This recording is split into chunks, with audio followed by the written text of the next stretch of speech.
Manage होने वाले हैं, इस तरीके के जो आरोप होते आए हैं वो आरोपों के ऊपर लातूर की जो सरजमीन है, ये नेता लातूर के लिए क्या करते हैं, तो यहाँ के नेतृत्व में वो दम नहीं। मजलिस के वजह से एक तो बीजेपी को फायदा होगा, जो है वो कांग्रेस का नुकसान करेगी। किसका फ़ायदा और किसका नुकसान, उसके लिए मुसलमान नहीं है। मुसलमानों ने ठेका लेके नहीं रखे कि इसको फ़ायदा पहुँचाएंगे। तालीम याफ्ता बच्चे जेलों की जीनत बने हुए हैं। मुसलमानों की हालत दलितों की हालत से बदतर है। क्या हमारी जिम्मेदारी है कि कांग्रेस को जिताए, बीजेपी को हराए, बीजेपी को जिताए? जीतता है कौन, हारता है, हमको उससे लेना देना नहीं।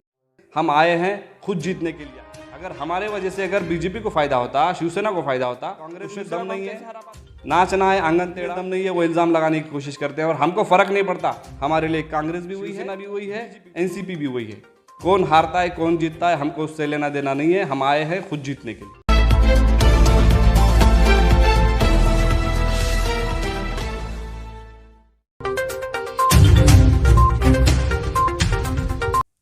हिंदनामा न्यूज़ में सभी दर्शकों का स्वागत है। मैं हूं आपका दोस्त, आपका होस्ट नवाब नासर। हमेशा की तरह आज भी हम एक ख़ास पर्सनालिटी से आपको मिलवाने वाले हैं। इस पर्सनालिटी को एक्सप्लेन करने के लिए इंग्लिश में एक बहुत मशहूर कहावत है, वो कहावत का मैं इस्तेमाल करूँगा। Either you will like it और you will hate it, but you will not ignore it. इसी तरीके से ये पर्सनालिटी, एक तो आप उनको चाहेंगे या फिर आप नफ़रत करेंगे, लेकिन आप उनको इग्नोर नहीं कर सकते। तो आज की जो पर्सनालिटी है वो है MIM के नए जिला अध्यक्ष एडवोकेट अली साहब। हम उनसे बात करेंगे। हमारा पहला सवाल ये है कि आने वाले मनपा इलेक्शन के अंदर MIM की क्या रणनीति रहने वाली है?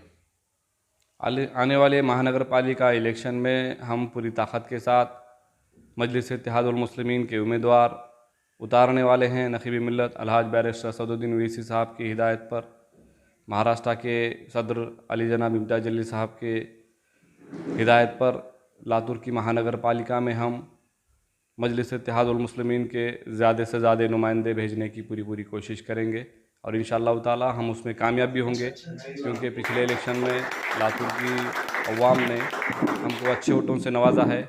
यकीनन हमारी ही कुछ गलतियों की वजह से हम कामयाब नहीं हुए, लेकिन इस बार इंशाअल्लाह ताला ज़रूर हमारे मजलिस इत्तेहादुल मुस्लिमीन के बहुत सारे नुमाइंदे लातूर की महानगर पालिका में जाएंगे। अली साहब, खाली जीतना ही आपके लिए बड़ी चुनौती नहीं है, जीते हुए नगर सेवकों को पार्टी में बनाए रखना, संभालना भी एक बहुत बड़ी चुनौती है। जैसा कि हम देखें उदगीर के अंदर जो लोग चुने गए थे वो ऑफिशियली दूसरी पार्टी में चले गए, तो उसके बारे में आप कैसी रणनीति बना रहे हैं? मजलिस इत्तेहादुल मुस्लिमीन की पहचान काम से है। मजलिस इत्तेहादुल मुस्लिमीन एक ऐसी पार्टी है जिसने सबसे ज़्यादा सामाजिक काम किए हैं। कोरोना में सबसे ज़्यादा मदद मजलिस इत्तेहादुल मुस्लिमीन ने की है। मजलिस इत्तेहादुल मुस्लिमीन के पास सबसे बड़ा एजुकेशन का जाल है, एजुकेशनल इंस्टीट्यूट हैं। मजलिस इत्तेहादुल मुस्लिमीन के पास हॉस्पिटल्स हैं। भारत की कोई ऐसी पार्टी नहीं है जिसके पास इतने सोशल काम किए हुए हैं। हमारी पहचान ही काम से है, और जो काम करेगा वो मजलिस इत्तेहादुल मुस्लिमीन के साथ रहेगा, जो काम नहीं करेगा वो घर चला जाएगा। तो जो काम नहीं करेंगे वो जाएंगे। उन्होंने ये कोशिश की कि पार्टी उनको मनाए, पार्टी उनको रोके, लेकिन उन्होंने काम नहीं किया था, इसलिए हमने उनको नहीं रोका। अगरचे अली साहब, लातूर ज़िले के हद तक की अगरचे बात करें तो लातूर शहर, औसा और उदगीर, ये 3 मुकामात छोड़ दे तो कोई और मुकाम पे मजलिस का इतना काम नहीं दिख के आता। जैसा कि अहमदपुर हो गया, या फिर जाम जलकोट हो गया, या फिर चाकूर हो गया और रेनापुर हो गया। इस एरिया में आज तक हमने पार्टी की कोई एक्टिविटी नहीं देखी, तो उसके बारे में आपकी क्या रणनीति है? कैसा आप उसको मैनेज करने वाले हैं? नहीं सर, ज़रूर लातूर का हर कोना इंशाअल्लाह ताला मजलिस इत्तेहादुल मुस्लिमीन के सब्ज़ हिलाली परचम से लहराएगा। जैसा कि आप कह रहे हैं कि उदगीर, औसा और लातूर के सिवा कहीं ज़्यादा कुछ नज़र नहीं आता, तो मैं आपको ये याद दिलाना चाहता हूँ कि जलकोट में सबसे पहले हमने एक हमारी ललिताबाई गायकवाड़ नामी एक नुमाइंदे को चुना कर लाए थे। तो जलकोट में भी हमारा एक चुना हुआ मुंतखब करदा एक हमारी एक दलित बहन चुन कर आई थी। उसके बाद देवनी में भी हमारा एक माजिद तांबोड़ी करके एक नगर सेवक चुन के आया था। तो ऐसी बात नहीं है, इंशाअल्लाह ताला लातूर का हर ताल्लुक़ा, हर शहर में, हर ताल्लुक़े में मजलिस इत्तेहादुल मुस्लिमीन का सब्ज़ हिलाली परचम हम लहराएंगे। चर्चा और जो आरोप हो रहे हैं उसके बारे में उनकी क्या राय है? कौन से आरोप? कौन से आरोप? आरोप जैसा कि हम सुनते आए हैं कि लोग बता रहे थे कि ऐसा मैनेजमेंट होने वाला है या मैनेज होने वाले हैं। इस तरीके के जो आरोप होते आए हैं वो आरोपों के ऊपर आपका क्या कहना है? मैनेज जब नहीं होते हैं ना, तभी चुर के लगते हैं। अच्छा। मैनेज होने वाली जगह तो होता ही नहीं है। कांग्रेस की ये पॉलिसी रही है कि मजलूमों का हक मारे, इलेक्शन के वक्त में उनको पैसा बांटे और जीत के आए। कोई पॉलिटिकल पार्टीज के लोग हैं, उनको मैनेज करें।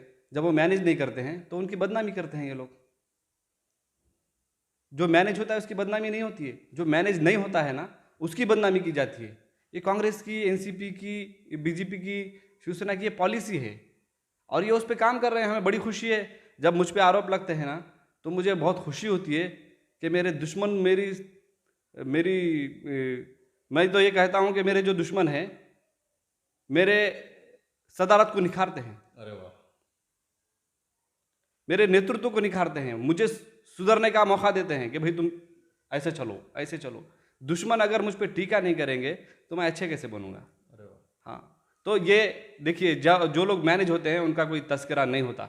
जो मैनेज नहीं होते उन पे केसेस होते, जो मैनेज नहीं होते उनकी बदनामियां होती। मीडिया ये खिलाफ न्यूज़ेस, इससे हमको कोई फ़र्क नहीं पड़ता और मुझे तो बड़ी खुशी हुई। बड़े बड़े लोगों पर ये आरोप लगते और मैं अपने आप को उतना बड़ा नहीं समझता था, लेकिन अब 2 दिन से मैं अपने आप को बहुत बड़ा समझ रहा हूँ कि अल्हम्दुलिल्लाह मेरे भी पीछे लग गए हुए हैं। बहुत अच्छी बात है, लेकिन इससे कुछ होने वाला नहीं है। अल्लाह उनको उसी काम में उनकी ज़िंदगी डाले और अल्लाह मुझे तरक्की दे, बस यही दुआ। लातूर ज़िले के हिसाब से ऐसे कौन से सामाजिक काम हैं जो मजलिस को करना पड़ेगा जिसकी वजह से आपका जो है सो कि वोटर बेस बढ़ेगा, जिसकी वजह से आपका कार्यकर्ताओं का बेस बढ़ेगा, ऐसा आपको लगता है?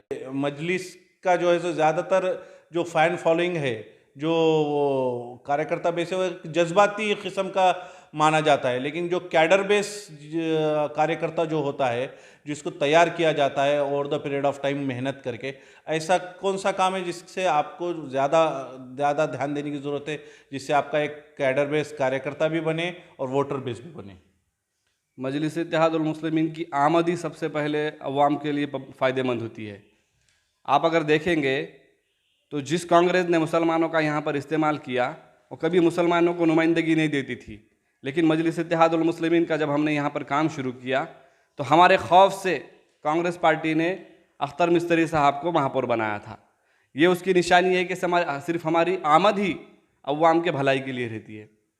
तो लातूर ज़िले में बहुत सारे काम हैं जिसके ऊपर मजलिस इत्तेहादुल मुस्लिमीन काम करने वाली है। लातूर का सबसे बड़ा मसला जो पानी का है, लातूर में इतने बड़े बड़े मिनिस्टर्स आए, बड़े बड़े नाम यहाँ से दिल्ली तक गए, कोई केंद्रीय मंत्री बना, कोई मुख्यमंत्री बना। लातूर की जो सरजमीन है ये नेताओं को निखारती है, लेकिन नेता लातूर के लिए क्या करते हैं वो आज तक समझ में नहीं आया। इतने बड़े बड़े यहाँ से लीडर्स चले गए, लेकिन आज तक लातूर के पानी का मसला हल नहीं कर पाए। तो यहाँ के नेतृत्व में वो दम नहीं है। लिहाजा मजलिस इत्तेहादुल मुस्लिमीन एक मजबूत नेतृत्व यहाँ पर कायम करेगी और लातूर के तमाम मसाइल के ऊपर गवर्नमेंट से लड़कर उन मसाइल को हल करने की पूरी कोशिश करेगी। दूसरा यहाँ पे ये बात चल रही है कि मजलिस के वजह से एक तो बीजेपी को फ़ायदा होगा या फिर मजलिस जो है वो कांग्रेस का नुकसान करेगी। ये आरोप के बारे में आप क्या कहना चाहेंगे? नहीं, किसका फ़ायदा और किसका नुकसान उसके लिए मुसलमान नहीं है। मुसलमानों ने ठेका लेके नहीं रखे कि इसको फ़ायदा पहुंचाएंगे, उसको नुकसान पहुंचाएंगे। हमारी सारी ज़िंदगियां चली जा रही, हमारे तालीम याफ्ता बच्चे जेलों की जीनत बने हुए हैं, हमारे मुसलमानों की हालत बद से बदतर हो चुकी है। कई कमिटीज़ आए, उन कमिटीज़ का रिपोर्ट आया, रिपोर्ट में बाज़ाब्ता बताया गया कि मुसलमानों की हालत दलितों की हालत से बदतर है। क्या हमारी जिम्मेदारी सिर्फ ये है कि कांग्रेस को जिताए, बीजेपी को हराए, बीजेपी को जिताए, कांग्रेस को हराए? हम कौन जीतता है कौन हारता है हमको उससे लेना देना नहीं है। हम आए हैं खुद जीतने के लिए आए हैं। और आपको एग्जाम्पल देता हूँ, 4 मरतबा से जो शिवसेना का एमपी था औरंगाबाद में, उसको हराकर मजलिस इत्तेहादुल मुस्लिमीन का वहाँ पे एमपी चुन कर आया है। अगर हमारे वजह से अगर बीजेपी को फ़ायदा होता, शिवसेना को फ़ायदा होता, तो शिवसेना को हम कैसे हरा पाते? इससे पहले मजलिस इत्तेहाद उल मुस्लिमीन ने कितने सीट पर इलेक्शन लड़ी, उसके बावजूद क्यों बीजेपी आई? पूरे देश में सिर्फ 2 सीट लड़े और बाकी 541 पे कौन लड़ा? फिर क्यों बीजेपी आई? तो कांग्रेस में दम नहीं है, नाचना है आंगन टेढ़ा, उनमें दम नहीं है, वो इल्ज़ाम लगाने की कोशिश करते हैं। और हमको फ़र्क नहीं पड़ता, हमारे लिए कांग्रेस भी वही है, बीजेपी भी वही है, शिवसेना भी वही है, एनसीपी भी वही है। कौन हारता है कौन जीतता है हमको उससे लेना देना नहीं है, हम आए हैं खुद जीतने के लिए। दूसरी बात अली भाई, लातूर ज़िले के हद तक अगरचे एमआईएम के बारे में अगरचे देखा जाए तो आपसी इख्तिलाफात बहुत से थे। ऐसा कहा जाता है कि अलग अलग गुट भी बने हुए हैं, तो ये गुटबाजी को, ये इख्तिलाफात को ख़त्म करने के लिए आपकी क्या रणनीति रहेंगी? नहीं नहीं नहीं, गलत बात। हमारे पास कोई गुट नहीं है, कोई गुटबाजी नहीं है। अगर गुटबाजी आपको देखना है तो कांग्रेस को देख लीजिए, अगर आपको गुटबाजी देखना है तो बीजेपी को देख लीजिए। आपको खुद मालूम है कि बीजेपी में कितने गुट्स हैं, आपको खुद मालूम है कि कांग्रेस में कितने गुट्स हैं, लेकिन आप ये नहीं बता पाएंगे कि एमआईएम में गुट्स है। अल्हम्दुलिल्लाह हमारे पास कोई गुट्स नहीं है। अगर कोई नाराज़ भी है तो हम उसको साथ में लेके काम करेंगे इंशाअल्लाह ताला। तो ये थे अली भाई, एडवोकेट अली साहब जो है सो के लातूर के नए जिला अध्यक्ष एमआईएम के चुने गए हैं। इनके बात आप सुन रहे थे, इनके बातों पे से ये अंदाज़ा तो लगाया जा सकता है कि इनके इरादे बहुत मजबूत हैं और इन्होंने बहुत सदीवी और साफ शब्दों में हर सवाल का जवाब दिया। और आने वाले इलेक्शन बहुत मज़ेदार और कांटे की टक्कर के होंगे, ये इसमें कोई दो राय नहीं है।